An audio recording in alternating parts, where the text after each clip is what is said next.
सुप्रभात बच्चों, कैसे हैं आप सब। आशा करती हूँ आप सभी अच्छे होंगे, स्वस्थ होंगे, खुश होंगे और अपनी पढ़ाई भी अच्छे से कर रहे होंगे। तो जैसा कि आप सभी जानते हैं, मैं हूँ आपकी हिंदी की अध्यापिका और मैं स्वागत करती हूँ आप सभी का आईसीटी वर्चुअल क्लासरूम में। और आज हम यहाँ पर एकत्रित हुए हैं पढ़ने के लिए क्लास 10th की हिंदी।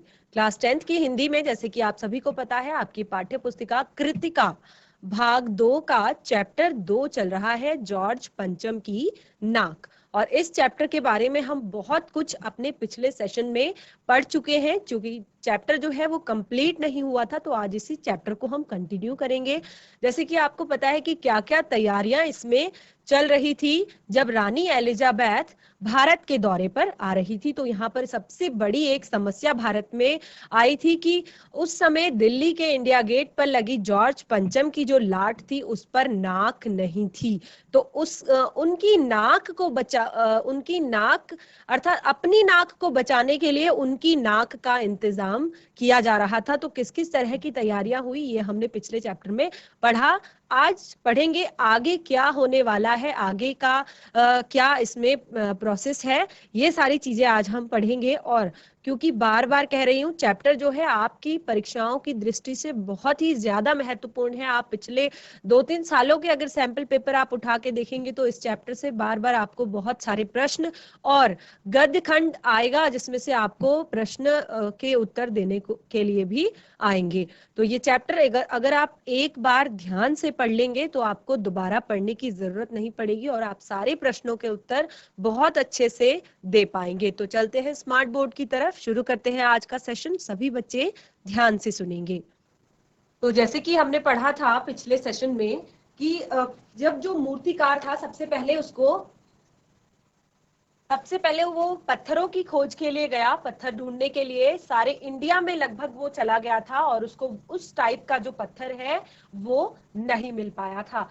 तो इससे जो बड़े हुक्काम लोग थे, जो बड़े राजनीतिज्ञ थे, जो बड़े ऑफिसर्स थे, वो बहुत ज्यादा परेशान हो गए थे, बहुत ज्यादा दुखी हो गए थे।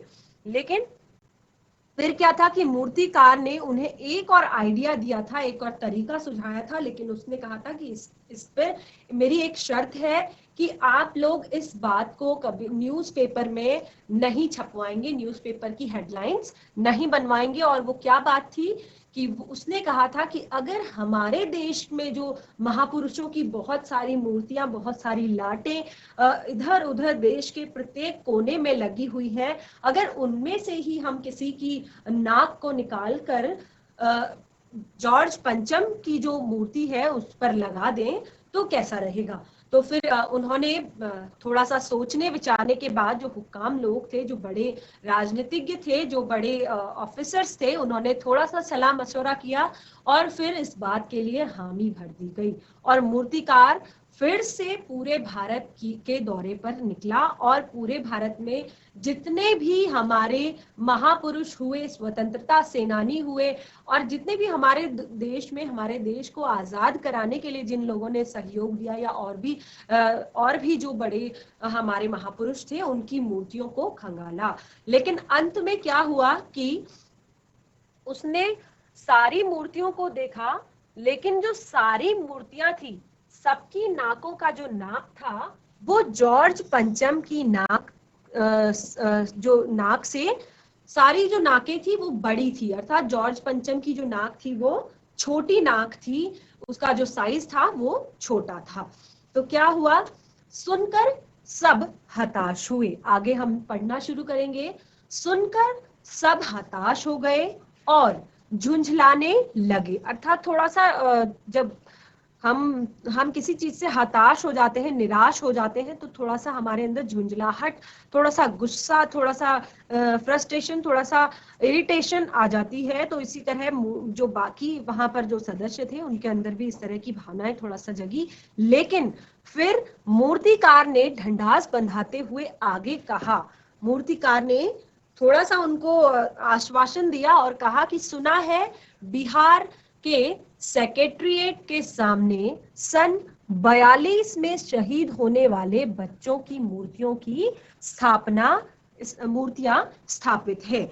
अब यहाँ पर क्योंकि वो मूर्तिकार था, उसने काफी मूर्तियों का निर्माण किया था, काफी मूर्तियां बनाई थी, तो उसको पता था कि कौन सी मूर्तियां कहाँ पर हैं।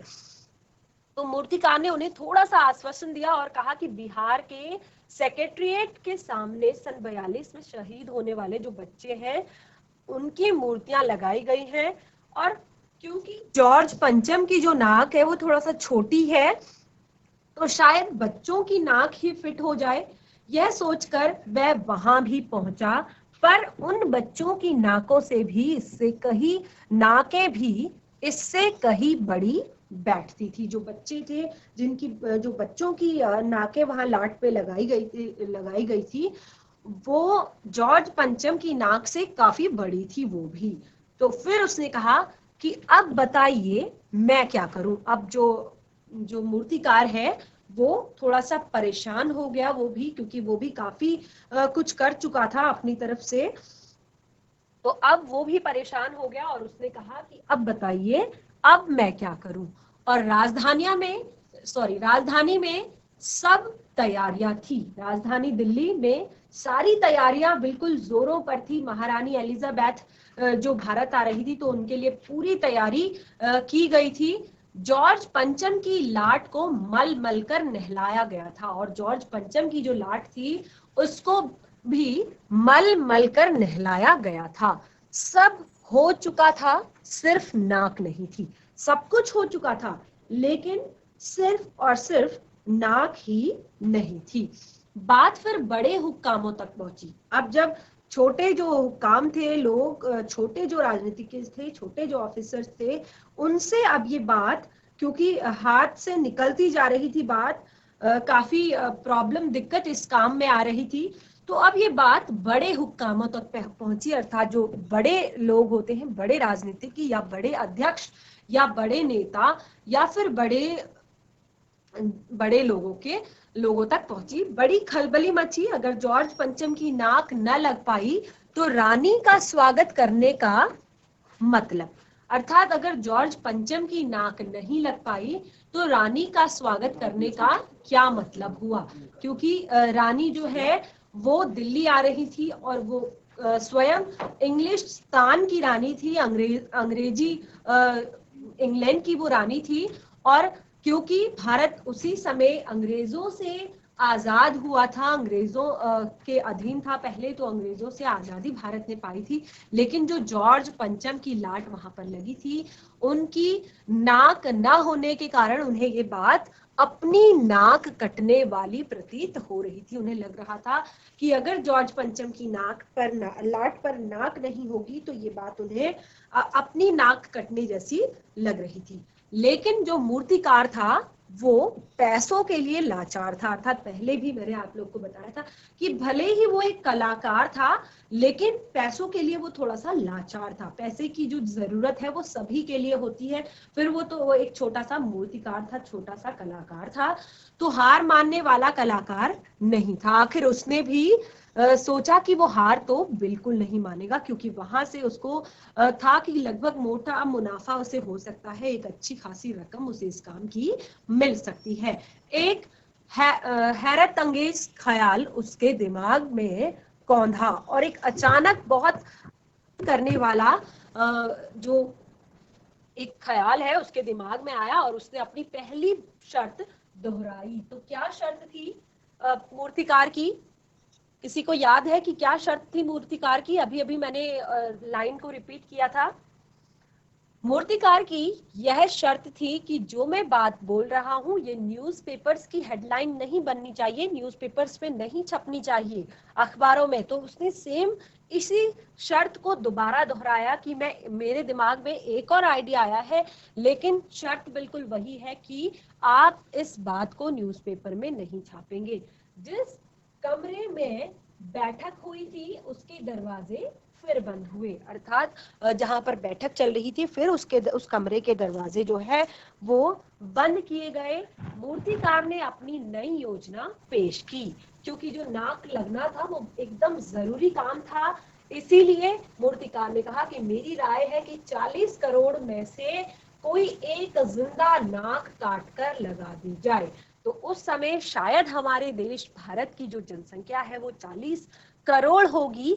तो यहाँ पर मूर्तिकार, तो सचमुच ये बहुत ही ज्यादा हैरान करने वाली बात थी, बहुत ही ज्यादा परेशान करने वाली बात थी कि उसने कहा कि मूर्ति पर नाक लगना एकदम जरूरी है, इसीलिए कि 40 करोड़ में से कोई एक जिंदा नाक काटकर लगा दी जाए।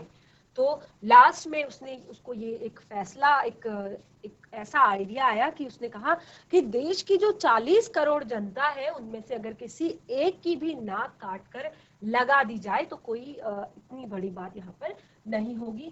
बात के साथ ही सन्नाटा छा गया, क्योंकि ये कोई भी छोटी मोटी बात नहीं थी कि किसी की नाक काटकर जॉर्ज पंचम की नाक पर लगा दी जाए। कुछ मिनटों में ही खामोशी के बाद सभापति ने सबकी तरफ देखा। कुछ मिनट तो वहां पर खामोशी रही, लेकिन उस खामोशी के बाद जो वहां के सभापति थे, जो अध्यक्ष थे, उन्होंने सबकी तरफ देखा। सबको परेशान देखकर मूर्तिकार कुछ अचकचाया, अर्थात मूर्तिकार जो है वो थोड़ा सा वो भी घबराया और धीरे से बोला, आप लोग क्यों घबराते हैं? यह काम मेरे ऊपर छोड़ दीजिए, नाक चुनना मेरा काम है। कानाफूसी हुई और मूर्तिकार को इजाजत दे दी गई। तो आप देख सकते हैं, समझ सकते हैं कि ये कितनी ज्यादा जो ये सोच है कितनी ज्यादा छोटी है, कितना ज्यादा हम पश्चिमी सभ्यता का अनुकरण कर रहे हैं अपने आज के समय में, कि हम उनकी इज्जत को बचाने के लिए, उनकी नाक को बचाने के लिए अपने देश के लोगों की कुर्बानी देने को तैयार है। और अर्थात हम उनको अपने से इतना ज्यादा बड़ा समझते हैं, इतना ज्यादा हम उनका अनुकरण करने लगे हैं।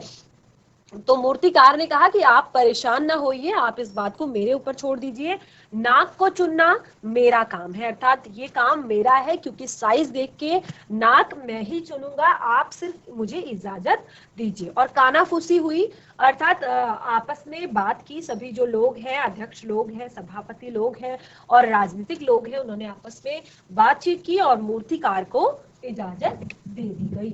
अखबारों में सिर्फ इतना कि नाक का मसला हल हो गया है।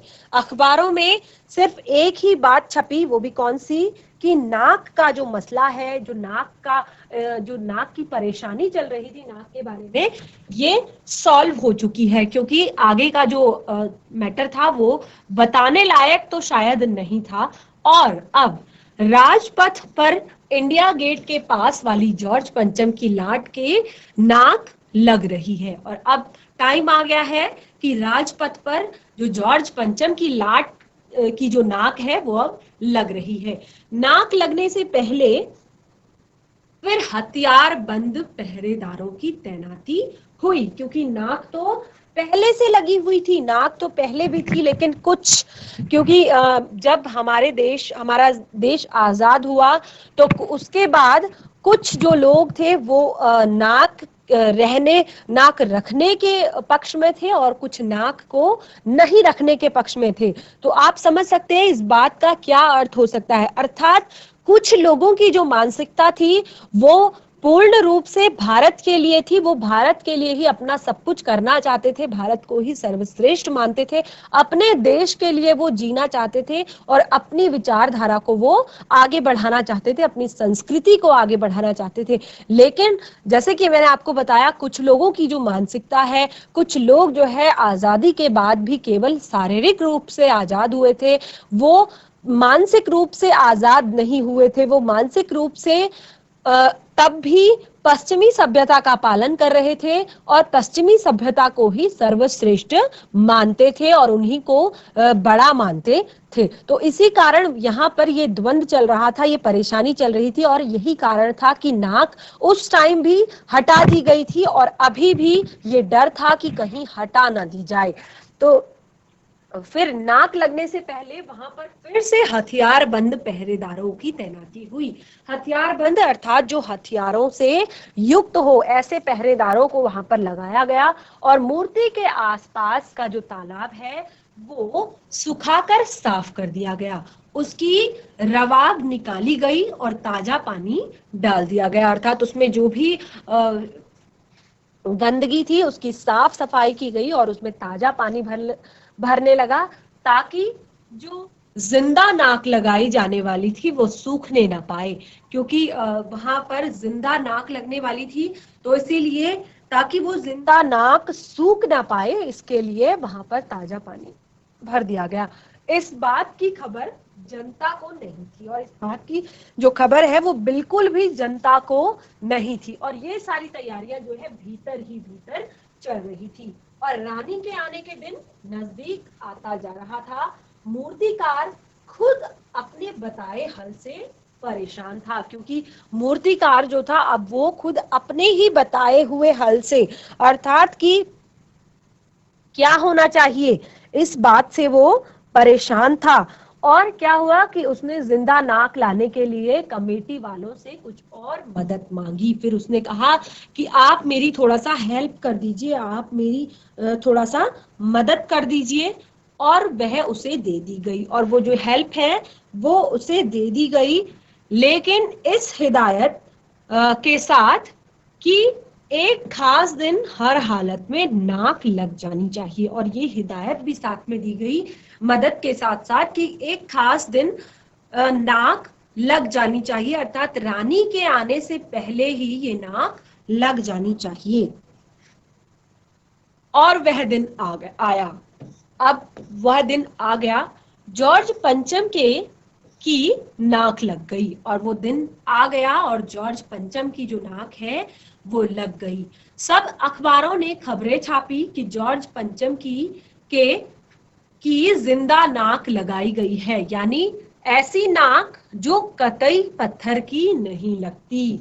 तो सारे अखबार जो है, क्योंकि अखबार मीडिया जो होती है वो तो सारी चीजों की जांच पड़ताल करने के बाद ही सारी चीजों को छापती है, तो अखबार वालों ने खबर जब छापी तो उन्होंने बिल्कुल यही लिखा कि शायद जो जॉर्ज पंचम की नाक है वो जिंदा नाक लगाई गई है, क्योंकि ऐसी नाक ये ऐसी नाक है कि जो बिल्कुल भी पत्थर की तो नहीं लगती। और उस दिन के जो अखबार थे उनमें एक बात और गौर करने वाली थी कि उस दिन देश में कहीं भी किसी उद्घाटन की खबर नहीं थी, अर्थात किसी ने कोई फीता नहीं काटा, कोई भी सार्वजनिक सभा नहीं हुई, कहीं भी किसी का अभिनंदन नहीं हुआ, कोई मान पत्र भेंट करने की नौबत नहीं आई, किसी हवाई अड्डे या स्टेशन पर स्वागत समारोह नहीं हुआ, किसी का ताजा चित्र नहीं छपा था। उस दिन के अखबारों में एक बहुत बड़ी गौर करने वाली बात यह हुई थी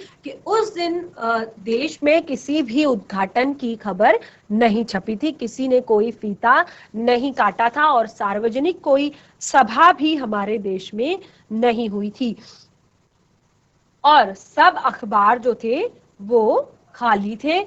पता नहीं ऐसा क्यों हुआ, क्योंकि नाक तो सिर्फ एक चाहिए थी, और वह भी बुद्ध के लिए। तो आप समझ सकते हैं कि ये जो यहाँ पर ऐसा क्यों हुआ होगा कि उस दिन न्यूज़पेपरों में कोई भी खबर ही नहीं छपी, कोई ऐसी बात नहीं हुई जो अक्सर न्यूज़पेपरों में आती है कि आज देश में यहाँ पर इस चीज का उद्घाटन हुआ,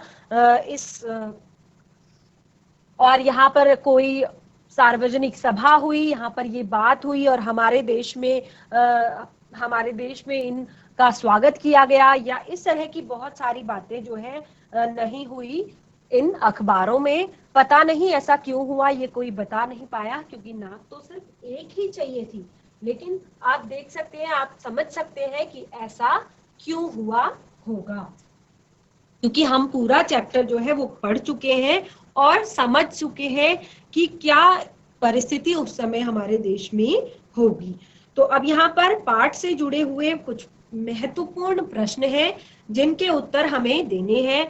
मैं फटाफट से प्रश्न करूंगी, आप भी अपने आप प्रश्नों के उत्तर सोचने की कोशिश करेंगे। सबसे पहले, सरकारी तंत्र में जॉर्ज पंचम की नाक लगने को लेकर जो चिंता या बदहवासी दिखाई देती थी वह उनकी किस मानसिकता को दर्शाती है। तो ये पाठ जो है वो हमें केवल और केवल यहाँ पर इसी बात को समझाने के लिए, इसी बात को बताने के लिए दर्शाया गया है, क्योंकि जॉर्ज पंचम की जो लाट है, जो उनकी जो नाक है, उस समय क्या हुआ ये इतिहास है, ठीक है, हम जानना हमारे लिए जरूरी है। लेकिन वहां पे जो चिंता और बदहवासी दिखाई दे रही थी, उसका क्या कारण क्या था, उसके लिए मतलब ऐसी क्या सोच उनकी थी कि वो इतने ज्यादा परेशान थे इस बात पर।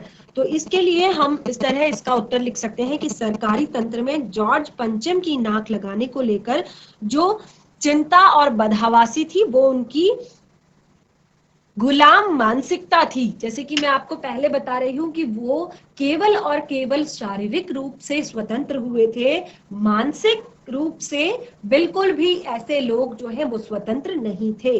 अर्थात ये उनकी गुलाम मानसिकता का इससे बोध होता है, पता चलता है। और ये पता चलता है कि आजाद होने के बावजूद भी वो आज भी अंग्रेजों के, ब्रिटिश शासन के गुलाम हैं, और उन्हें अपने उस अतिथि की नाक को बहुमूल्य प्रतीत उन्हें अपने उस अतिथि की नाक बहुमूल्य प्रतीत होती है जिसने भारत को गुलाम बनाया था और अपमानित भी किया था, क्योंकि इंग्लैंड ने ही और ये अंग्रेजों ने ही हमारे देश को गुलाम बनाया था, हमारे देश पर इतने ज्यादा अत्याचार किए थे, हमारे देश को विकसित नहीं होने दिया। अर्थात जो ज्यादा से ज्यादा जितनी वो हमें तकलीफें दे सकते थे, वो सारी चीजें उनके द्वारा की गई थी। तो इस तरह जब भारत के जो लोग हैं, जो आज भी उन लोगों का ही सम्मान करना चाहते हैं, उन लोगों के लिए ही चिंतित रहते हैं, तो क्योंकि ऐसे लोग जो है वो नहीं चाहते कि जॉर्ज पंचम जैसे लोगों के कारनामों को उजागर करके वो अपनी नाराजगी प्रकट करें और उनके कारनामों को उन्हें सम्मान देकर वो अपनी गुलामी पर मोहर लगाए रखना चाहते हैं। अर्थात वो बताना चाहते हैं कि हम अभी भी अंग्रेजों के ही गुलाम हैं। और यहाँ पर एक जो पंक्ति है अतिथि देवो भवो, इस पर भी प्रश्न चिन्ह लगता है, क्योंकि लेखक कहते हैं कि अतिथि का सम्मान करना ठीक है, लेकिन सम्मान की कीमत अपने सम्मान किंतु वह कीमत अपने सम्मान की कीमत नहीं होनी चाहिए। जैसे कि मैंने आपको, जब हमने पाठ पढ़ना शुरू किया था पहले ही दिन, कि कितना भी हम सबसे बड़ी चीज होती है आत्मसम्मान। तो आत्मसम्मान को खोकर अगर हम उनका सम्मान कर रहे हैं, अपने सम्मान को खोकर अगर हम उनका सम्मान कर रहे हैं, अर्थात आप देखिए कि लास्ट पंक्ति में भारत की एक जिंदा नाक, तो नाक से भारत में एक पूरा हमारा, अगर हम नाक शब्द का कहीं पे प्रयोग करते हैं तो वहां पर बात हमारे सम्मान पर आती है। तो हम उनकी नाक को बचाने के लिए अपनी नाक को काट रहे हैं, अर्थात अपने सम्मान को ठेस पहुंचा रहे हैं, अपने सम्मान को नीचा दिखा रहे हैं। तो इस तरह की जो मानसिकता है, अर्थात कौन सी मानसिकता, ये गुलाम मानसिकता का बोध यहाँ पर कराती है, यहाँ पर जो इनकी चिंता और बदहवासी है। ठीक है, ये बहुत अच्छा उत्तर आप इसमें लिख सकते हैं। प्रश्न 2 है, रानी एलिजाबेथ के दर्जी की परेशानी का कारण क्या था, उसकी परेशानी को आप किस तरह से तर्क संगत ठहराएंगे, अर्थात किस तरह से उसकी परेशानी को सही ठहराएंगे। देखिए, रानी एलिजाबेथ का जो दर्जी था, उसकी परेशानी का कारण ये था कि रानी को 3 देशों की यात्रा करनी थी, पाकिस्तान, भारत और नेपाल। तो वो उन तीनों देशों के अनुकूल वस्त्र धारण करना चाहती थी, और दर्जी परेशान था कि वो कौन से देश में कौन सा जो वस्त्र है उसे पहनेंगी, और इस बात की दर्जी को कोई भी जानकारी नहीं थी और ना ही कोई निर्देश दिया गया था। और उसकी ये जो चिंता है, इसको हम इस प्रकार से तर्क संगत ठहराएंगे कि जो क्योंकि रानी जो होती है वो उनका एक दर्जा ही बड़ा दर्जा होता है, आखिर वो महारानी है, वो भी इंग्लिस्तान की। तो इंग्लिस्तान की महारानी का एक अलग ही दर्जा होता है, और उनका सोचना था कि जितना अच्छा वेश होगा, अर्थात कहते हैं ना, first impression is last impression. तो आदमी अगर अच्छे कपड़े पहन के जाए तो ये होता है कि पहली बार जो देखने वाला व्यक्ति है सिर्फ, क्योंकि वैसे तो कभी भी हम किसी को किसी के कपड़ों से, किसी की सुंदरता से हम उसको जज नहीं कर सकते, लेकिन फर्स्ट जो हम एक पहली जो नजर होती है अगर हम किसी व्यक्ति को देखते हैं तो उसको हम उसके पहनावे से, उसकी वेशभूषा से ही फर्स्ट पहली नजर में उसको हम जज करते हैं कि अगर हम देखें कपड़ों से, अच्छा तो ये शायद रानी है, या ये राजा है, या ये बहुत अमीर है, या ये गरीब है, इतना हम पहली नजर में कह सकते हैं। लेकिन व्यक्तित्व को हम किसी भी व्यक्ति के कपड़ों से निर्धारित नहीं कर सकते। लेकिन यहाँ पे थोड़ा सा बात तर्क संगत हमें इसीलिए लगती है क्योंकि वो एक रानी है, और रानी का जितना अच्छा वेश होगा उतनी ही अच्छी ख्याति पूरे विश्व अर्थात देश में होगी। अगर रानी है और वो मैले कुचैले कपड़े पहनी होगी और अच्छे कपड़े नहीं पहनी होगी तो ख्याति थोड़ा सा मतलब लोग बात बनाने लगेंगे इस बात पर, और ये चिंता उसकी उचित है। तो इस प्रश्न का उत्तर भी आप लिख सकते हैं। और अगला है, और देखते ही देखते नई दिल्ली का काया पलट होने लगा। तो नई दिल्ली के काया पलट करने के लिए क्या क्या प्रयत्न किए गए होंगे?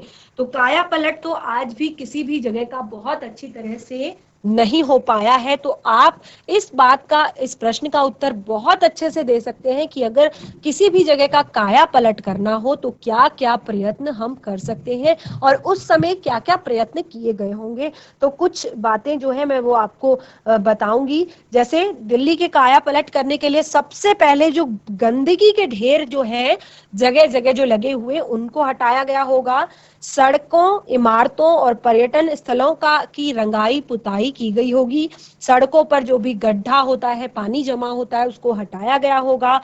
और बिजली से उसे प्रकाशित किया गया होगा। जहां पर स्ट्रीट लाइट खराब है, जहां पर सड़कों में बिजली खराब है, उसे ठीक कराया गया होगा। और हमेशा के लिए जो फव्वारे होते हैं, आपने देखा होगा अक्सर बंद पड़े रहते हैं, तो जब कोई गेस्ट आता है, अतिथि आता है, तभी उनको खोला जाता है। तो ये काम उस समय भी शायद किया गया होगा।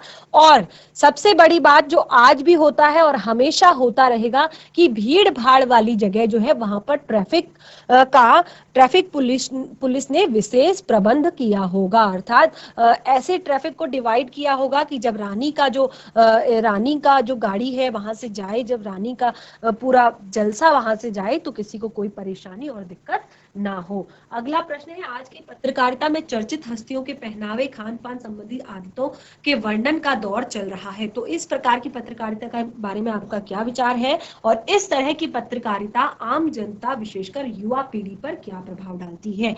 तो ये प्रश्न केवल और केवल आपके लिए है। आप अपने विचार से इस प्रश्न को हल कर सकते हैं, इस प्रश्न को लिख सकते हैं, और आशा करती हूँ कि आप इस प्रश्न का उत्तर लिख पाएंगे।